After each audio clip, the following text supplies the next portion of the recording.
let's have a look at the 4 main components of inventory. And we're gonna also have a look at what are the drivers of the level of specific type of inventory.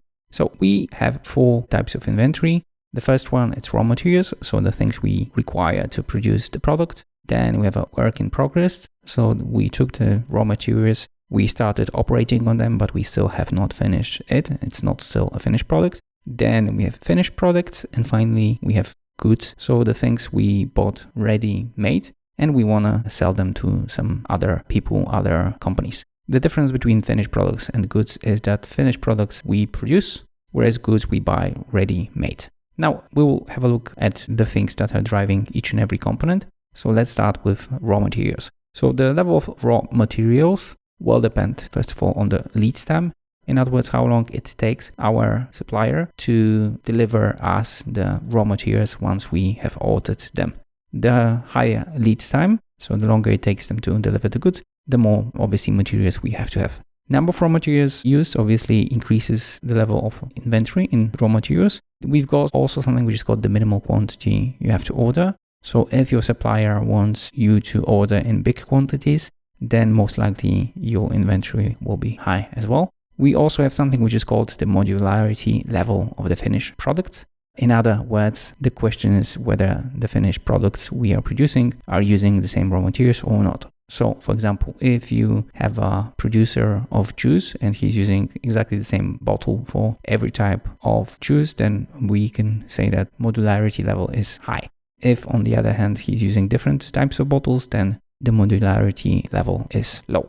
Ownership is another thing that influences the level of raw materials.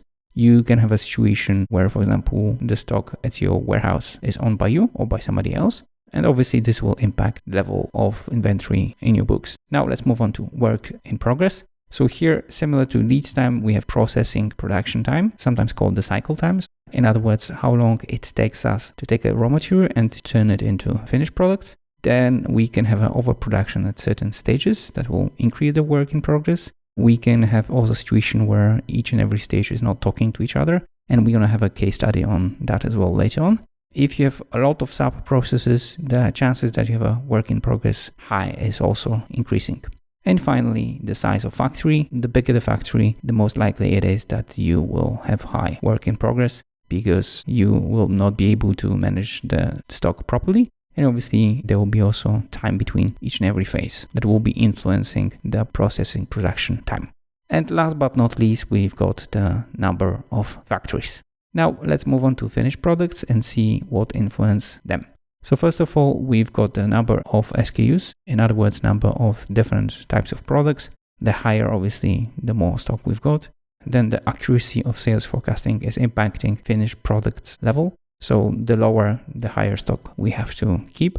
We also will have a different level of finished products depending on type of production process we use. So if we are producing to order, then the inventory level will be lower. If it's to shelf, so in other words, we don't have a specific demand for that, then we would have a higher inventory. Again, modularity level of finished products impacts the level of finished products exactly in the same way as we had it in raw materials.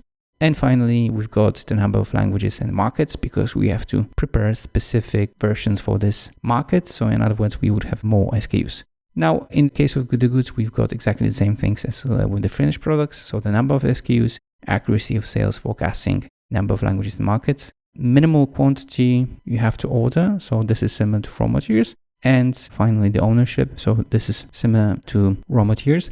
So we can have products in our warehouse that belongs to us or belong to the supplier.